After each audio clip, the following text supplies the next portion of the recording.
A blessed day to you. I am Bishop Ruben Abante, and I'm the senior pastor of the Lighthouse Bible Baptist Church. I'd like to invite you now to be with us as the message of the Word of God is preached from the pulpit. I'd like to turn you over now to our Lighthouse Coming Together, and I pray that you'd be blessed with the message.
Amen.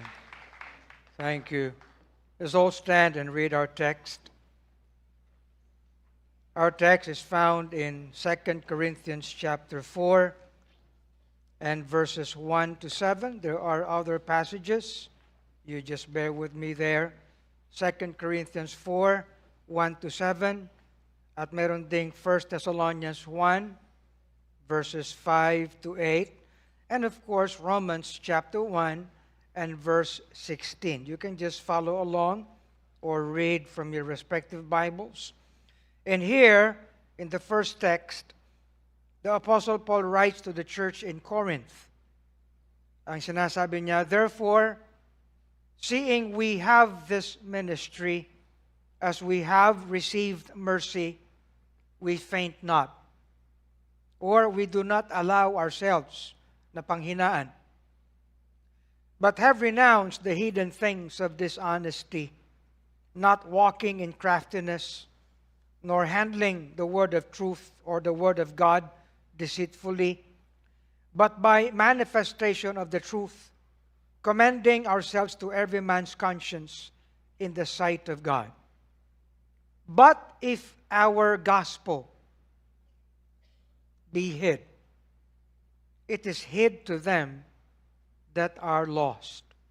Kung baga, kung ang mabuting balita ng Diyos na aming ipinapahayag ay may ikukubli, ito'y maikukubli sa kanila na nawawalay. In whom the God of this world hath blinded the minds of them which believe not, lest the light of the glorious gospel, again, of Christ, who is the image of God, should shine unto them.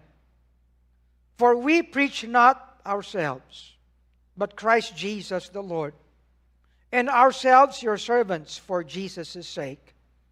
But God, for God who commanded the light to shine out of darkness, hath shined in our hearts, to give the light of the knowledge of the glory of God in the face of Jesus Christ. But we have this treasure in earthen vessels, that the excellency of the power may be of God and not of us. That's what he said to the church in Corinth. Now let us see what he says to the church in Thessalonica. For our gospel came not unto you in word only, but also in power, and in the Holy Ghost, and in much assurance, as ye know what manner of men we were among you for your sake. And ye became followers of us and of the Lord, having received the word in much affliction, with joy of the Holy Ghost, so that ye were ensamples to all that believe in Macedonia and Achaia. For from you sounded out the word of the Lord, not only in Macedonia and Achaia, but also in every place your faith to Godward is spread abroad, so that we need not to speak anything.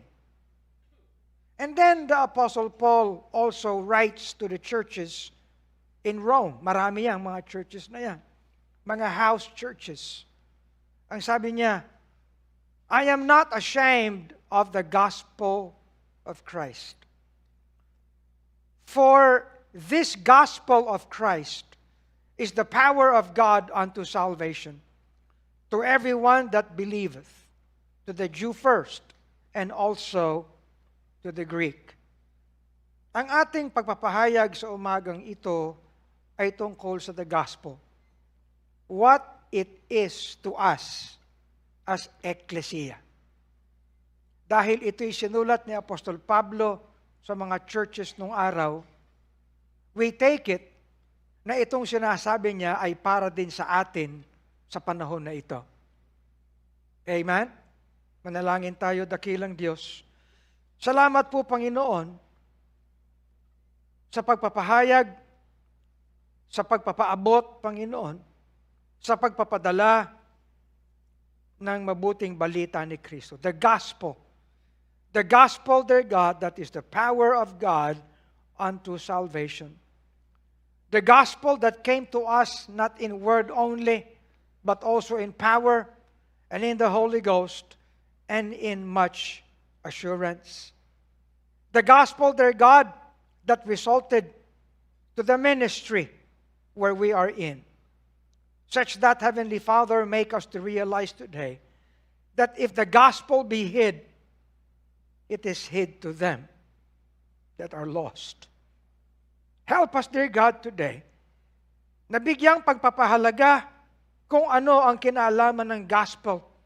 Hindi lang po sa amin bilang mga individual na naligtas, kundi sa amin bilang Lighthouse Bible Baptist Church.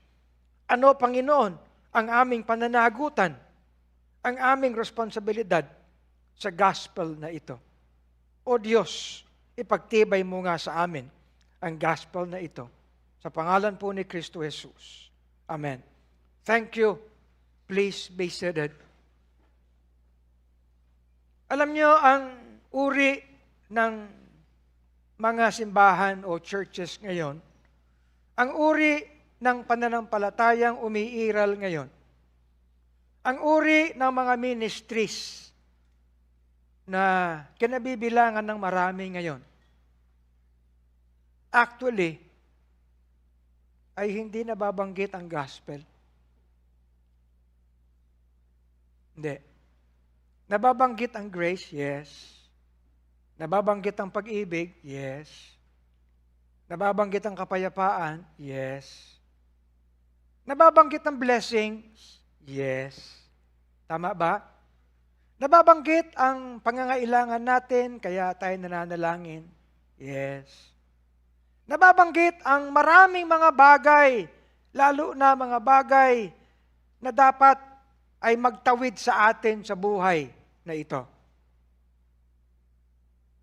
Subalit ang gospel ng ating Panginoon ay wala nang nagbabanggit.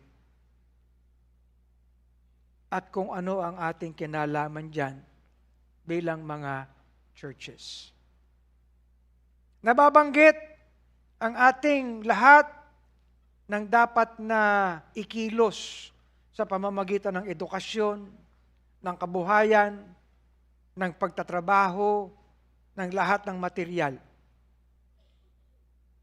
Okay? Ang involvement na lamang natin ay magkaroon tayo ng sagana. Tama ba? Sa kalagitnaan ng mga hinaharap natin sa buhay, mga challenges siguro, mga sakit, ang kailangan lang natin yung maitawid tayo sa kung anong ating dinaraanan ngayon. Do you understand? Marami tayong mga kababayan, mga kapatid sa Panginoon na nangiibang bansa. Ngunit, ano ba ang gospel sa kanila? Marami tayong mga estudyante, mga nasa eskwelahan. Ano ba ang gospel ng Panginoon sa kanila?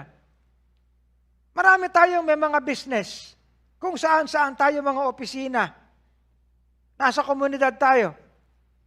Minsan, mas involved pa tayo sa lahat ng mga bagay na hinaharap natin sa ating ekonomiya, sa problema ng ating bansa, sa corruption dito, sa kung ano-ano. Subalit walang nagbabanggit ng mabuting balita ni Kristo.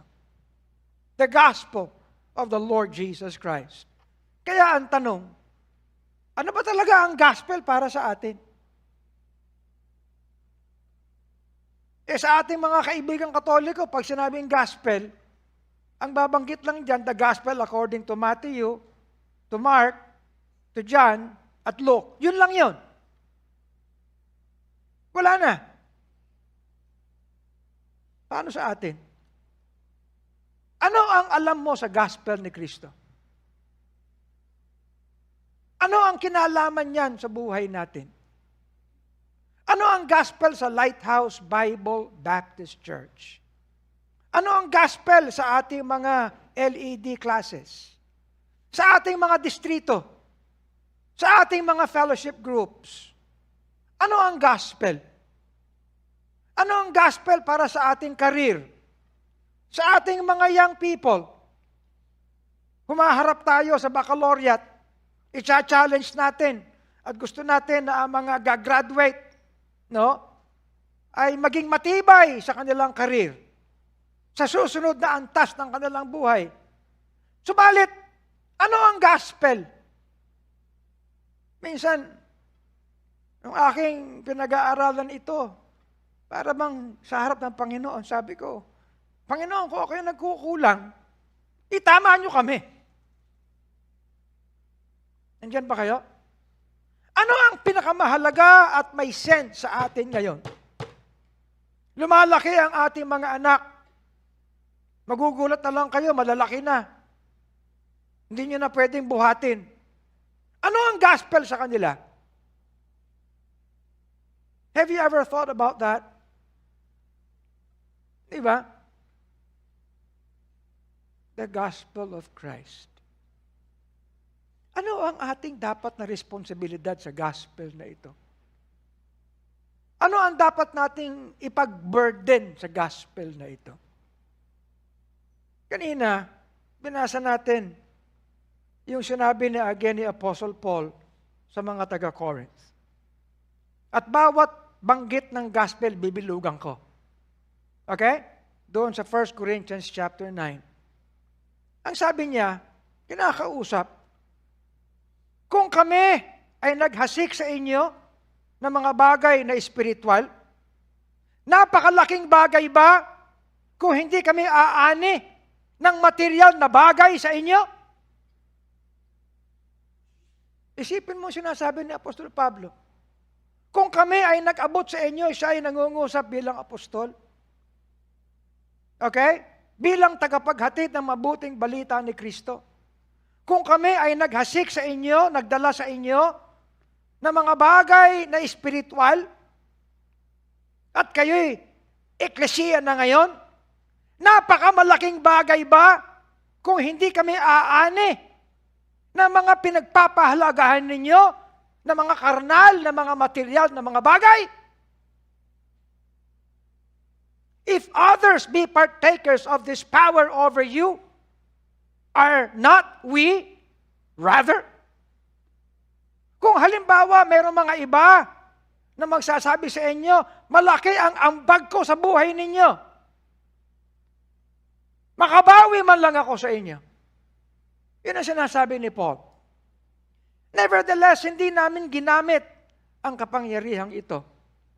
At ang sabi niya, but we suffer all things, lest we should hinder the gospel of Christ.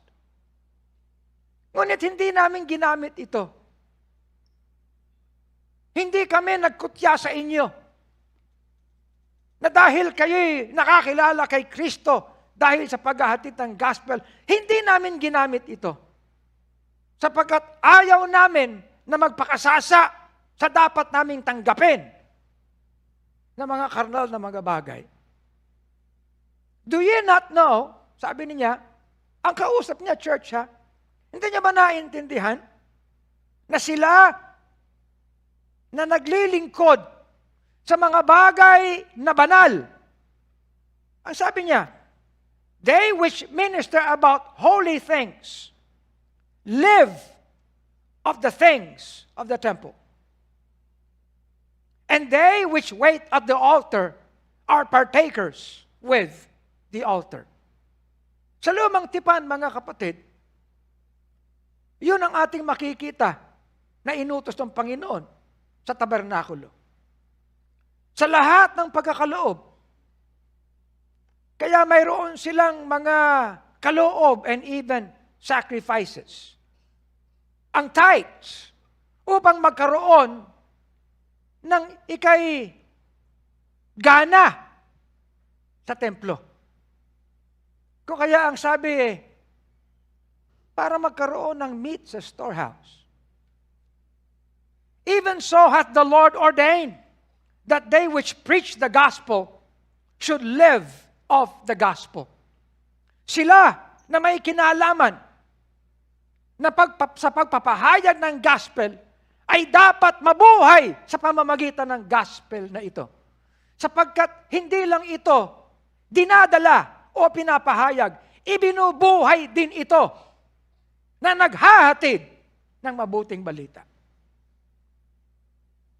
Kaya mga kapatid, kung baga, si Apostol Pablo ay talagang nangungutya siya sa church. Okay? Parang pinaparamdam niya. Ano ba ang pinakamahalaga sa inyo? Material na bagay? At sinasabi ko sa inyo, kinakailangan meron kayong responsibilidad upang ang gospel ay mas marami pang maabot. But I have used none of these things. Neither have I written these things that it should be so done unto me. For it were better for me to die than that any man should make my glorying void. Kita nyo, no? Sabi ko, bibilugan ko yung gospel. Preach the gospel. Live of the gospel. For though I preach the gospel, I have nothing to glory of. Sabi niya, sa pagpapahayag ko ng mabuting balita ni Kristo, hindi ito pagmamapuri. For necessity is laid upon me. Binigay sa akin mismo ang responsibilidad. Ang sabi niya, yea, woe is unto me if I preach not the gospel. For if I do this thing willingly, I have a reward. But if against my will, a dispensation of the gospel is committed unto me. Kung gagawin ko ito na may pagkukusa, sigurado may gantimpala ako. Subalit, kung meron akong labag sa aking kalooban, ang dispensation, ang pagdidistribute ng gospel ay committed sa akin. What is my reward then? Verily, that when I preach the gospel, I make the gospel of Christ without charge, that I abuse not my power in the gospel. Ibig sabihin, itinuturing ni Apostol Pablo na hindi lang responsibilidad at commitment ang magdala ng gospel, kundi yung maihatid ang gospel sa lahat, ito mismo ay gantimpala sa kanya. Naisip niyo ba yun? Yun na ang pinakagantimpala. Ngunit ang sinasabi niya, ito'y hindi magagawa kung hindi magiging concern ang eklesiya sa Corinth. At kung paano siya committed na dalhin ang gospel sa lahat, gayon din dapat ang church sa Corinth. For though I be free from all men, yet have I made myself servant unto all, that I might gain the more.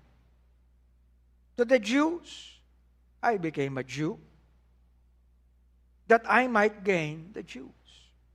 To them that are under the law, as under the law, that I might gain them that are under the law. To them that are without the law, yung hindi napapailalim sa kautusan, ibig sabihin mga hintil yan, as without the law, na maabot ko rin sila, at maihahatid ko ang gospel sa kanila, being not without the law to God, but under the law to Christ, that I might gain them that are without the law. To the weak became I as weak.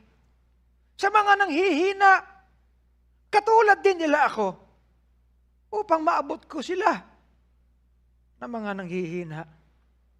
At dahil sa gospel na ito, I am made all things to all men. Dahil sa gospel na ito. Ako'y naging para sa lahat. That I might by all means save some. At ginagawa ko ito for the gospel's sake. that I might be partaker thereof with you. At sa paggawa ko na ito, kayo ay kabahagi ng lahat. Kaya ang bilin niya, alam niyo ba, that they which run in a race, run all? Sa karera ng tao, lahat ay tumatakbo. Subalit, isa lang ang tumatanggap ng gantimpala. Sa karera ng gospel, lahat ay may gantimpala. Yun ang ibig sabihin niyan. Run that ye may obtain. Lahat kayo. And every man that striveth for mastery is temperate in all things. Ang lahat ng mga tao na gustong magkaroon ng gantimpala at sila ay gumagawa ng mga bagay upang magkaroon sila ng reward. Nagkakaroon sila ng pagtitimpi sa kanila. Nagkakaroon sila ng kahinahunan sa kanila sa lahat ng bagay. Upang sila ay magkaroon ng corona, pero corruptible. Pero lahat ay ginagawa natin sapagkat ang ating corona ay incorruptible. Ang topic din ito ay ang pagiging masigasig at responsibilidad sa gospel. Yun din yan. Hindi nagbabago ng konteksto si Apostol Pablo. Kaya ang sabi niya, I therefore so run. Itinatakbo ko ang dapat kong itakbo. Alang-alang sa gospel. Okay? Not as uncertainly, so fight I. Doing everything for the gospel's sake. Not as one that beateth the air, sapagkat ang gospel ay hindi labanan na suntukan sa wala. Subalit ang aking sariling katawan ay nilalagyan ko ng pagtitimpi and I bring it into subjection, lest that by any means, when I have preached the gospel to others, I myself be a castaway. Gusto kong makita natin lahat ang pinaka-kontekstong sinasabi ni Apostol Pablo sapagkat sa kabuuan ng talatang ito sa 1 Corinthians chapter 9, ilang ulit ang gospel? 1, 2, 3, 4, 5, 6, 7, 8, 9, 10. Wala na akong alam na ibang passage na pinagyaman ang dapat nating katatayuan sa gospel. At ipinakita ni Apostol Pablo kung ano nga ang gospel sa kanya at para sa ating lahat. Ito bilang kanyang sulat sa Church of Corinth, we should also take this to ourselves. Amen? Isipin natin.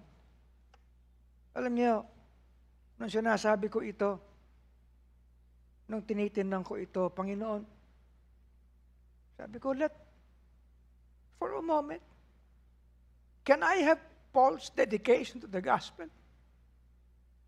At hindi lang ako, kundi lahat tayo, bilang eklesiya. Alam niyo, natutuwa ako kagabi, sapagkat si Mark, nagtetestimony siya, lahat ng pelikula na nagawa, simula't mula pa nung Ang Silid. Marami tayo mga pelikulang ginawa ng mga young people. At ipinakita niya kung paano yung pelikulang yon ay ipinakita sa mga libo-libong mga estudyante sa Taguig. At alam niyo naman si Brother Rene, bago ibigay ang mga scholarship ng bawat estudyante, ginagather ang lahat ng mga scholars. Ngayon, 100,000 na mahigit yun . At pinapalabas yung Ang Silid. At marami na sa kanila ang nakakilala sa Panginoon because of the gospel message na nasa pelikulang yan. Isa lang yun sa dapat tulay ng gospel sa ating buhay.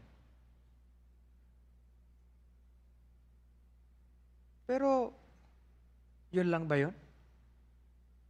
Ano ang para sa ating lahat? Do you not realize na ang lahat ng ating ministries bilang Lighthouse ay may kinalaman sa gospel? As in lahat.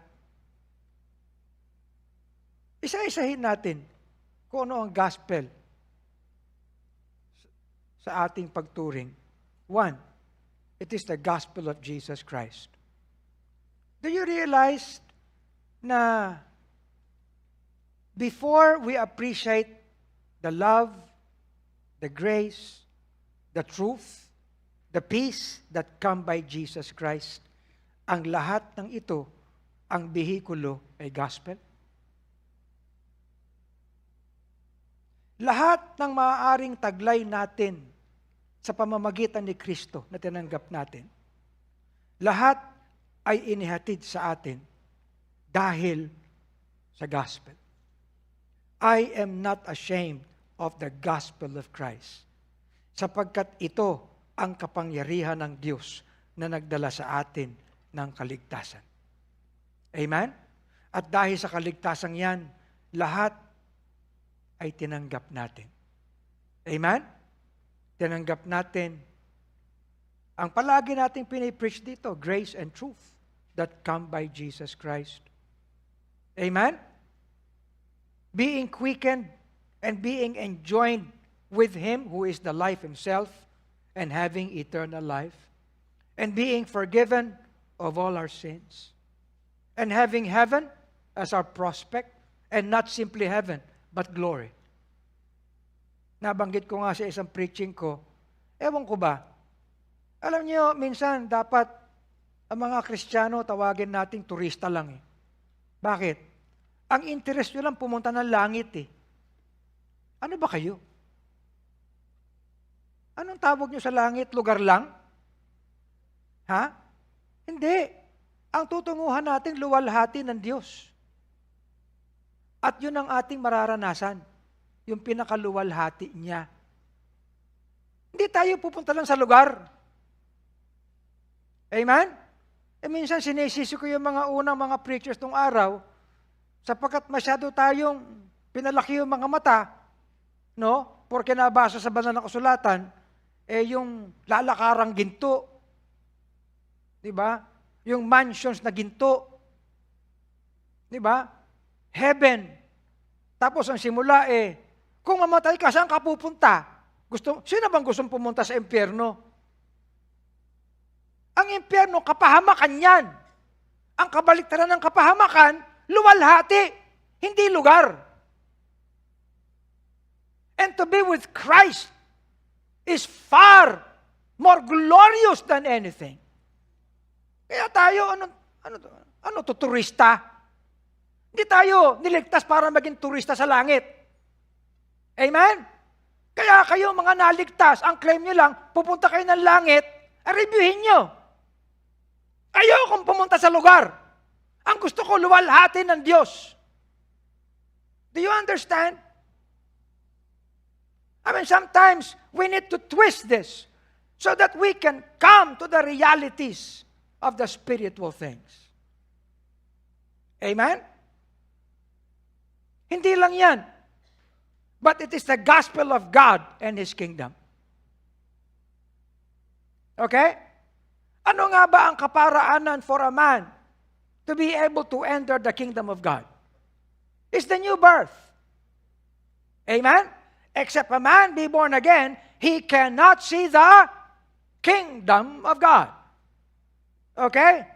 It is the gospel of God. And this gospel of the kingdom shall be preached in all the world for a witness unto all nations. Preaching the gospel of the kingdom of God. You see, minsan, akala natin evangelism lang yan, mga kapatid. ang pinakamabuting balita, yung tayo ipapasok sa kaharian ng Diyos at ipapanganak bilang kanyang mga anak. Amen ba? That is the gospel. That is what the gospel, that is what the gospel brings to us. It is the gospel of our salvation. The gospel we receive and upon which we stand. Ang sabi dito in whom ye also trusted after ye heard the word of truth, the gospel of your salvation. Kaya mga kapatid, ito yung pinakabihikulo. Amen? Kung wala yung gospel, hindi natin pwedeng tanggapin si Kristo Amen? Okay. Moreover, sabi ni Apostle Paul sa Corinth, I declare unto you the gospel which I preached. The gospel also which ye received, and the gospel wherein ye stand. Okay? At mga kapatid, yes, we know the terms grace and truth. No? We know the terms justified and sanctified. Pero mga kapatid, ang pinaka-basic sa atin, ano bang pinagpapahalaga natin? Anong kinalaman natin sa gospel na ito? Tinanggap natin yung gospel and that resulted to our salvation. Pero it is also in that gospel wherein we stand. Alam niyo, anong ginagawa ng isang estudyante kapag siya'y tinatawag tumayo? Ha? Di ba sumasagot? Nagdedeklara? Tama? Ha? Anong ginagawa kapag ang isang tao ay tumatayo doon sa platform? Nagpapahayag. Correct? Yan ang ibig sabihin ng stand dito. Ipinapahayag natin. Isineshare natin. Amen? Pambihira naman ng sharing natin lahat ngayon tungkol kung sino-sinong maleta. Kung sino-sinong korupsyon. Amen? Tigilan na natin yan. Di ba? Ewan ko ba, pag-aawayan pa yung mga kung sino-sinong politiko and everything. Mga kapatid, wala naman naliligtas sa politics. Meron ba? Wala Ang gospel ang nagdadala ng kaligtasan. Hindi yung claim na hindi ka corrupt. That's a political statement. It is the gospel of grace. By the gospel, we were made fellow heirs and partakers of the grace of God in Christ. Ang sabi dito but none of these things move me, sabi ni Paul. Hindi ko binibilang ang aking buhay na napaka-dear. Ano man Tagalog ng dear? Ha? Napakahalaga. Ano ba yun? Ano bang dear? Paano kung ang tawag mo sa misis mo, dear? Ano sa Tagalog yun? Ewan ko ba sa inyo? Ano, Dick? Ano bang tawag mo kay Daisy? Ha? Dear. Di lang, di. Ano di ibig sabihin nun? Pareho kayong di. Sige. Ikaw, anong tawag mo kay... Sino dito ang tawag sa Mrs. Dear? Wala na. Anyway. Dear. Hindi ko binilang ang aking buhay as dear to myself, that I might finish my course with joy. Anong kurso? Anong layo niya sa kanyang buhay? To testify the gospel of Christ. Sipin mo, kurso ng buhay. Tama ba? Pwede bang pag tinawag akong witness sa korte, yun ang, Your Honor, I am here to testify the gospel of Christ. Baka palabasin ako i-contempt ako, ikaw, witness ka, raise your hand. Do you tell that, do you swear to tell the truth? Witness ka, Ano yung testify mo? Your Honor, I will testify the gospel of Christ. Sira, tuktok nito. Yun ang life course ko Anyway, hindi naman Pero yun ang pinakamahalaga Tama ba? The grace of God that bringeth salvation hath appeared to all men. Abi, mga kapatid, yun eh. Kung wala yung gospel na naghatid sa atin, alam ba natin ang grace? Alam ba natin ang truth? Amen? Yan ang involvement natin sa gospel. Okay? That the Gentiles should be fellow heirs. Fellow heirs. And partakers of His promise in Christ by the gospel. Abay, kung wala yung gospel, mga kapatid, hindi natin maiintindihan. Kaya ang gospel palaging preaching, palaging teaching. Amen ba? Palaging pagpapahayag. Pero hindi na natin pinagpapahalagan eh. Amen? Wala na eh. Yun palagi yan. Kaya nga kung saan, I was made a minister according to the gift of the grace of God. Kaya sabi ni Apostle Pablo, abay, can you imagine? According to that gospel, no? Abay, tayo'y ginawang fellow heirs, partakers of that grace that is in God. Ay minsan hindi natin alam kung anong involvement natin sa gospel eh.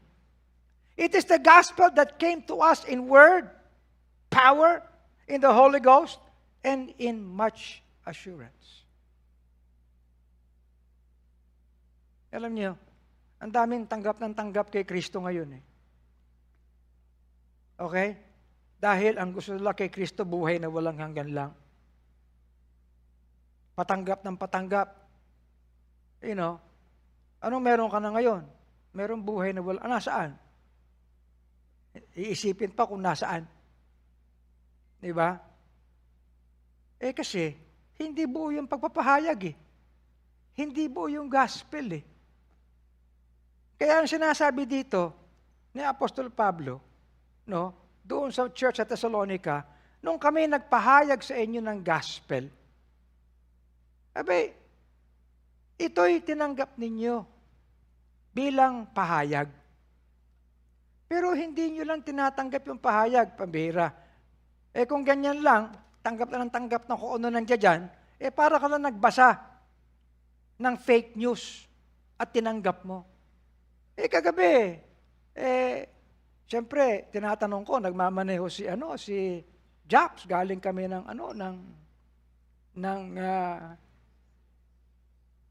Santo Tomas. Kasama ko si Manuel, andun si Melda. Sabi, anong oras ba yung laban ni Alex? Hindi ko alam eh. Di, sinesearch ko ngayon sa YouTube. Biglang sabi ko, uy, panalo siya! Di gumawa ako ng paraan para ipakita ron sa maliit na display. Nanood kami, kahit maliit na ganyan, maliit. Panalo! Panalo si Alex Ayala, di tuwan-tuwa na ako. Hindi ko makita, kinuha ko yung display, tinitigan ko, nakalagay, 2022. Mali. Pambirang buhay naman talaga ito. Ano ba yan? Oo. Mabuti na nanalo siya eh. Kaya kinarir ko na habang pinag-aaralan ko to bukas yung panalo. Anyway, hindi tayo tumatanggap ng kung ano lang na mensahe. Naintindihan niyo ba yung sinasabi ko? Yung papapahayag na ito, hindi nyo lang tinatanggap dahil ito yung preaching ngayon.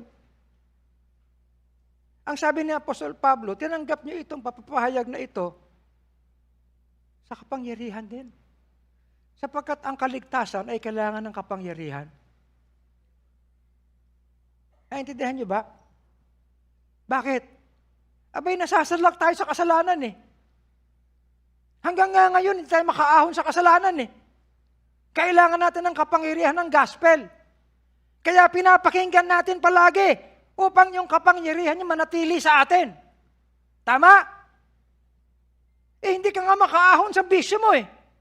Hindi ka nga makaahon sa palagi mong ugali eh. Tama ano? Kung kaya, ang gospel ay palagi nating ipinapahayag upang para sa atin, ito'y maging kapangyarihan. Amen? Hindi yung kapangyarihan para mambuli. Yung kapangyarihan para tayo mabuhay ng may kahinahunan. Denying ungodliness and worldly lust. Living soberly, righteously, and holy in this present world. Yun ang kapangyarihan. Being able to look forward to His appearing. Yun ang kapangyarihan. Being able to be His peculiar people. Yun ang kapangyarihan. Amen ba? Kaya it is the gospel. Ang pagpapahayag ay yung in the Holy Ghost. Alam niyo mga kapatid, anong ibig sabihin ng dumating sa atin in the Holy Ghost? Because it is the Holy Ghost that quickens. It is the Holy Ghost that gives life. Nakikinig ba kayo? It is the Holy Ghost that make us to live abundantly, joyfully, having the fruit of the Spirit. Yun eh. Kaya kung hindi natin naiintindihan ng gospel, yung mukha natin talunan eh. Palagi kang lugi. Palagi kang inaagawan. Tama ba? Palagi kang insecure. Palagi kang talunan. Nakikinig ba kayo? Amen? Sabi, may mga kausap akong ganyan eh. Para bang, Bishop, yung lighthouse ba saan? Ay, yung main church kako namin sa Tatalon. Ay, mahihirap lang ang tao ron, di ba? Ba, ano ibig sabihin? Porque mayayaman kayo bilang nasa inyong kapangyarihan? Wala man tayong designasyon, wala tayong entitlement, mga kapatid. But we have the life and the power. In fact, the power na iabot ang gospel. And in much assurance. Ano yung assurance? Di ba inaawit pa ka natin, blessed assurance, Jesus is mine. Oh, what a foretaste of glory divine. Kita mo yung, wala ka nang, talunan ka na nga rito, wala ka pang hinaharap na tagumpay. Paano na yan? Amen? Oh. Kaya nga nung pinag-aaralan ko ito, sabi ko Panginoon sabi ni Pastor Benny, kaedad ko na si tatay nung namatay. Ano, malulungkot ba ako nun? Di ba?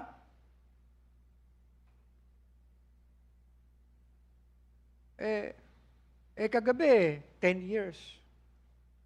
No? Sabi sa akin ni Lucio, Eric, Bishop, ang dami niyong ginagawa. Sa GCTV pa lang yan. Mas marami pa kaming ibang ginagawa. Hindi mo pa nakikita yung TJLFI. Isa lang yan sa mga arms. Grabe naman. Because we're a church. We know the gospel. Amen? Kaya ito ninyo, nung nangyari ito na ang gospel ay naging pahayag sa kanila, naging kapangyarihan sa kanila, no? Naging buhay sa kanila, at naging gantimpala nila. Ano nangyari? They became followers. In fact, they received the gospel in much affliction.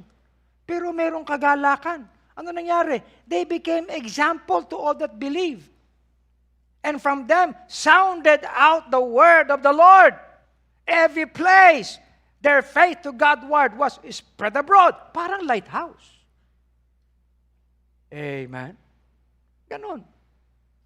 It is the gospel that we preach, that we testify, and we deliver to everyone.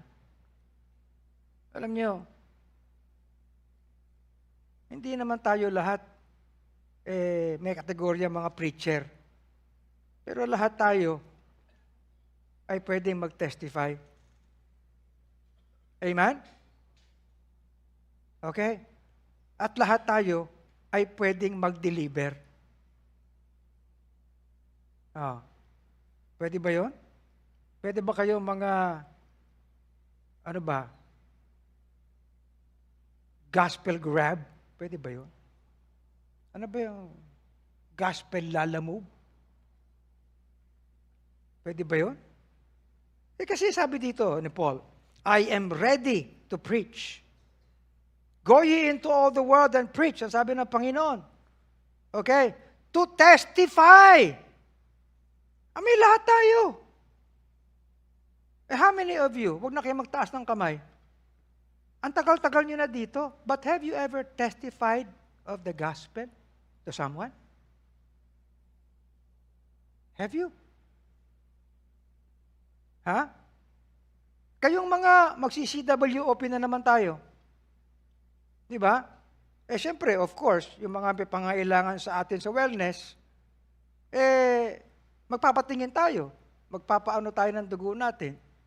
Pero pwede ba kung kayo member ng Lighthouse, mag-ambag naman kayo para magsabi ng gospel sa mga nandito? Huwag lang kayong tumanggap ng kung anong serbisyo. Pwede ba yon? Ha? Come on. Are you members here? Kasi meron tayong kinalaman sa gospel eh. Tama? Huwag nating iatang na lang doon sa mga matatanda. May mga edad na mga Lois. Praise God for Lois.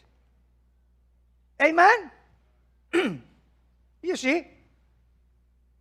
Yeah. So, have I strived to preach the gospel? Ang sabi ni Apostle Pablo. Sabi dito I delivered unto you. Hindi mo pwedeng i-testify, i-deliver mo. Ang dami natin pwedeng content, deliver mo sa kanila. Meron tayong grace, ito. Deliver mo. Meron tayong tracts, deliver mo. Lahat tayo mga kapatid. Amen ba?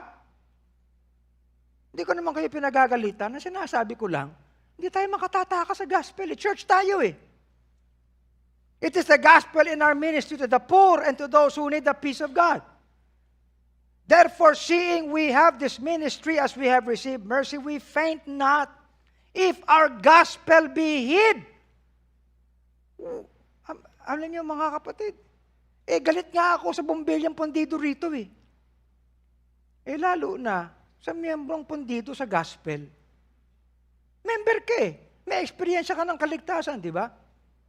Amen ba? Hindi ko kayo, I'm just being realist. Amen? Lahat tayo may kinalaman dyan. Bakit? Yung Diyos ng mundong ito, binulag sila eh. Hindi lang ito issue ng korupsyon. Hindi lang ito issue ng ghost project. No. They're blinded. For God who commanded the light to shine out of darkness ay unang nagliwanag muna sa ating puso. Para ano? To give the light of the knowledge of the glory of God. Di ba?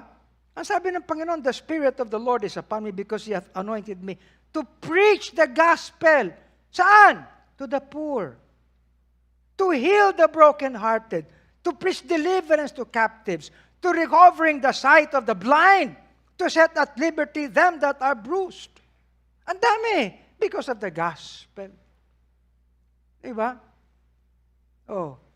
Minsan nga nung Lunes, merong Lighthouse Cafe. Alam nyo minsan, itong aking matang kanan, naglalabo minsan Ito, naglalabo nagiging cloudy. Kaya meron akong nila-apply na itong linggong ito, I have to go back to the doctor to check on my retina. May nagsabi sa akin, Pastor, ingatan mo yung mata mo. Kung hindi, tuturuan kita ng braille. Di ba, pag nagkapag-braille ako, gospel pa rin yung ko. Di ba? Siyempre, malaki mata, tapos bulag. Malaki tenga, tapos bingi. Di ba? Sobra naman yung pastor. How beautiful are the feet of them that preach. It is the gospel of peace. Amen? Ang dami mga kapatid The gospel to the poor. It is also the gospel by which our life should be consistent with. Let your conversation be as it becometh the gospel of Christ. Amen. So, itong pagpapahayag ng gospel na ito, ay kinakailangan maging consistent ang buhay natin. It is the gospel that was put into our trust and further and to be set for its defense. Ang sabi ni Paul sa mga taga-Thessalonica, as we were allowed of God to be put in trust with the gospel, even so we speak. We testify, we preach, we deliver. And the Apostle Paul, having placed that in his trust, ang sabi niya, the things that happened unto me have fallen out rather unto the furtherance of the gospel. Amen?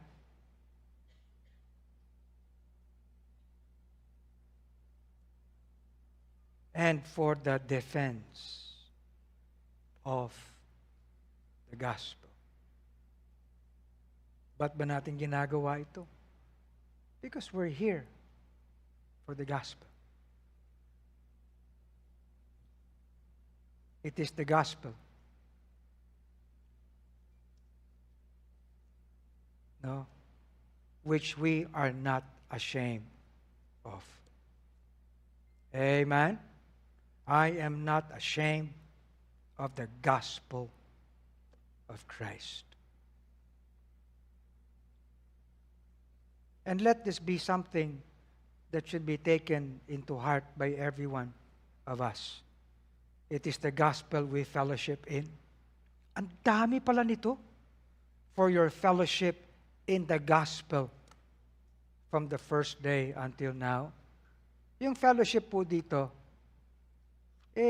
ano ang ating contribution sa bawat ministry ng gospel? Amen? Hindi lang ito kapihan. Hindi lang ito kwentuhan.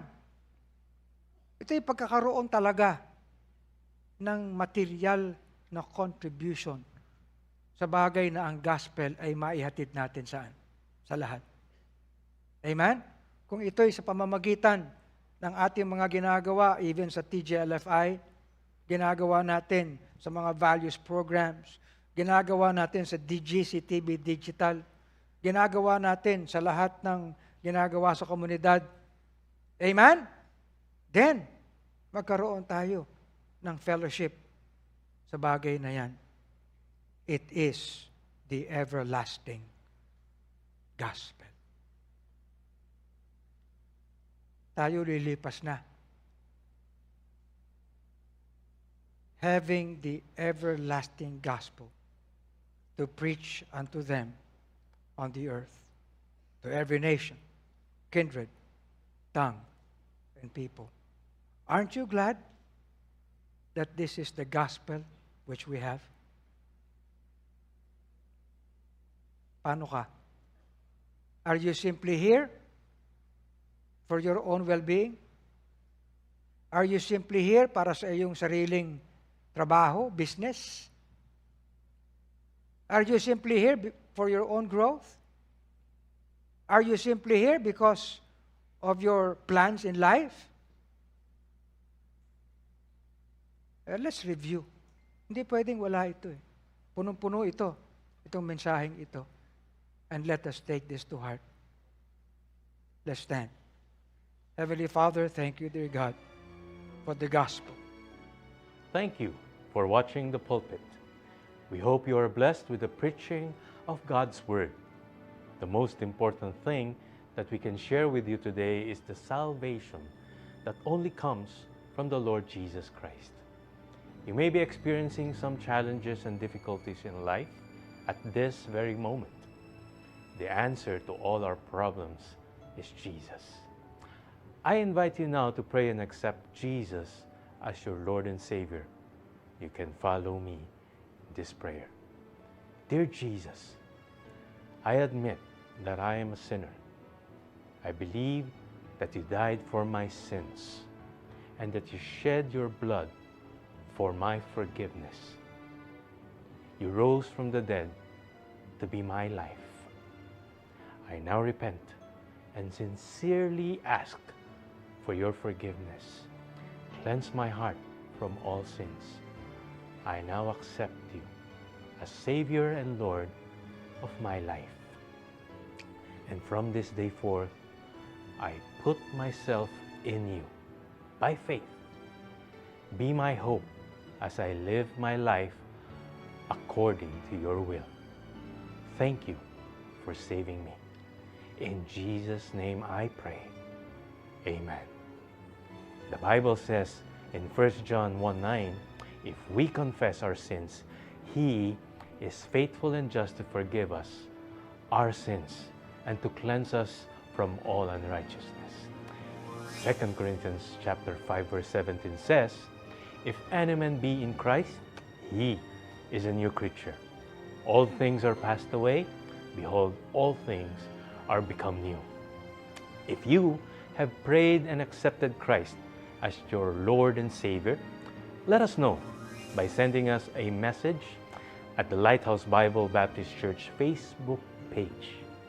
We're broadcasting live every Sunday at 11 o'clock in the morning and 4 o'clock in the afternoon. Then Tuesday and Thursday at 7:30 in the evening. Do join us again on our next episode of The Pulpit.